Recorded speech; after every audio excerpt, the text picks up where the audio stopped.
इसको बनाने के लिए सबसे पहले हमें चाहिए बॉयल आलू, 2 दरमियाने साइज़ के बॉयल आलू आप लेंगे और उसके साथ उनको सिंपल बॉयल करने के बाद ग्रेटर की मदद से अच्छे से ग्रेट कर लेंगे या फिर हाथ की मदद से अच्छे से मैश कर लें। उसके बाद हमने जिस चीज़ का इसके अंदर इस्तेमाल करना है वो है चिकन टिक्का मसाला। नेशनल वालों का चिकन टिक्का मसाले का इस्तेमाल कीजिएगा, बेहतरीन मसाला होते हैं इनके। और 2 खाने के चम्मच फुल भर के डालूँगी। 2 दरमियाने साइज़ के आलू थे और उनके अंदर हम ऐड करेंगे टिक्का मसाला। आप इसको अचार गोश्त मसाले के साथ भी बना सकते हैं। दोनों के साथ इसका टेस्ट बहुत अच्छा बनता है। टिक्का मसाला अगर आप ऐड कर रहे हैं तो किसी भी नमक या लहसुन अदरक किसी भी चीज़ की ज़रूरत नहीं होती।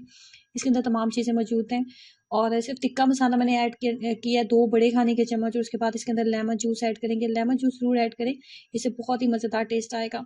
उसके बाद इसके अंदर ऐड करेंगे मोज़रेला चीज़। 1 बड़ा कप मैंने इसके अंदर मोज़रेला चीज़ का ऐड किया है। मोज़रेला चीज़ का जब आप मोज़रेला चीज़ के साथ इसको खाएंगे ना तो आपको इसका एक अलग से टेस्ट आएगा। अगर आपके पास मोज़रेला चीज़ नहीं है तो फिर आप इसको स्किप भी कर सकते हैं। बस 3 चीज़ें हमने डालनी थी। उसके बाद हमने जैसे कि इसका नाम ही बाइट्स है, एक छोटी-छोटी बाल्सम बनाएँगे ताकि हम इसको एक ही बाइट में बहुत आसानी से खा सकें। बहुत ज़्यादा बड़ी बाइट्स हम नहीं बनाएँगे। छोटे-छोटे मैंने बाल्स जो हैं वो रेडी कर लिए हैं। उसके बाद जो हमने करनी है इसकी कोटिंग, क्योंकि अगर इसको डायरेक्ट हम ऐसे ही डालेंगे तो ये इसके अंदर हमने जो डाला हुआ है मोज़रेला चीज़ तो ये फ्राई नहीं होगा अच्छे से। तो उसके लिए मैंने लिया है मैदा, तकरीबन हाफ कप के करीब मैदा है। उसके बाद 1 चाय का चम्मच मैंने इसके अंदर हल्दी डाल ली है और उसके बाद थोड़ा-सा नमक भी ऐड करेंगे। और हल्दी और नमक हल्दी इस वजह से डाली इसके ऊपर थोड़ा-सा येलो कलर आ जाएगा और जिससे कोटिंग भी अच्छी हो जाएगी और जब हल्दी इसके अंदर डालेंगे तो एक येलो सी जो लुक आएगी ना वो बहुत अमेजिंग लगती है। तो इस वजह से मैंने इसके अंदर थोड़ी हल्दी डाली है। अब करेंगे जी मैदे की कोटिंग और इसको कर लेंगे फ्राई। इसके अंदर मोज़रेला चीज़ थी, अगर इसको ऐसे ही हम इसको फ्राई करते तो अच्छा जो है जो चीज़ होती है उसकी जब आप किसी भी चीज़ के अंदर चीज़ ऐड करते हैं तो उसको फ्राई करना थोड़ा-सा मुश्किल हो जाता है। तो मैदे की कोटिंग करने का फ़ायदा ये भी होगा, एक तो ये एक्स्ट्रा क्रिस्पी बनेगा और नंबर 2 जो है ये मोज़रेला चीज़ ऐड करने की वज़ह से जो इसके पटाखे उड़ने थे वो नहीं उड़ेंगे। मीडियम फ्लेम के ऊपर इसको रखेंगे, बहुत ज़्यादा हाई फ्लेम नहीं रखेंगे। मीडियम फ्लेम के ऊपर इसको अच्छे से फ्राई कर लेंगे इतनी देर तक के जब तक के दोनों साइड्स बहुत अच्छे से क्रिस्पी ना हो जाए।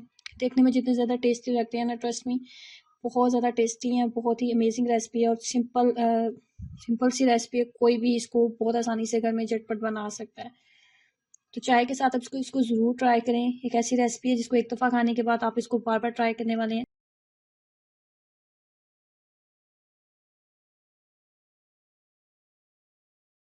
इसको बनाने के लिए सबसे पहले मैंने लिया है एक सॉस पैन और उसके अंदर 1 मग के करीब पानी ऐड करेंगे। पानी को हमने कर लेना है फुल बॉयल। फुल बॉयल जैसे पानी होगा तो फ्लेम को कर देना है हमने बंद, क्योंकि उसके बाद हमें आग की ज़रूरत नहीं है, तो फ्लेम को बंद कर देंगे। उसके बाद 2 से 3 खाने के चम्मच डालेंगे इसके अंदर मेल्टेड मक्खन और मक्खन ऐड करने के बाद इसके अंदर हमने डाल देनी है chicken cube. Chicken cube add करेंगे और अब हमने इसको इतनी देर तक मिक्स अप करना है कि चिकन क्यूब जो पानी का हिस्सा बन जाए, अच्छे से मिक्स अप हो जाए। जैसे चिकन क्यूब जो पानी का हिस्सा बन गई थी, अच्छे से मिक्स अप होगी तो इसके अंदर हमने डाल देना है मैदा। 3 बड़े खाने के चम्मच हम इसके अंदर मैदा ऐड करेंगे।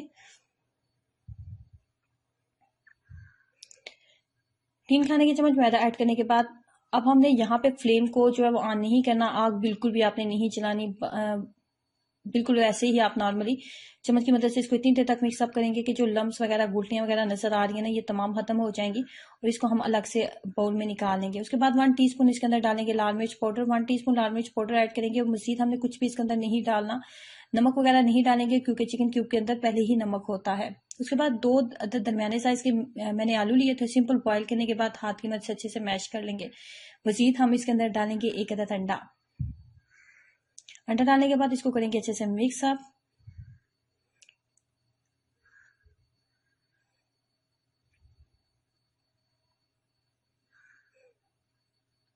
अगर आपके पास तमाम चीज़ों की मिकदार जितनी मैंने बताई है इससे ज़्यादा तो आप 2 अंडे भी डाल सकते हैं।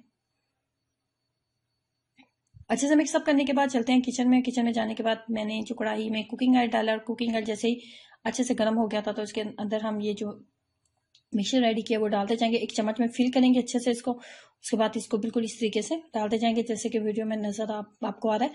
फ्लेम को बहुत ज़्यादा हाई नहीं रखना, मीडियम फ्लेम के ऊपर इसको बनाएंगे ताकि अंदर तक ये बहुत अच्छे से कुक हो जाए। इसके अंदर जो चिकन क्यूब ऐड किया जाता है ना, तो चिकन क्यूब के साथ इसका बिल्कुल एक यूनिक सा टेस्ट आता है। जब आप इसको खाएंगे ना तो आप इसको खाते ही जाएंगे, आपके हाथ जो है वो रुक नहीं पाएंगे क्योंकि ये खाने में इतने ज़्यादा टेस्टी हैं।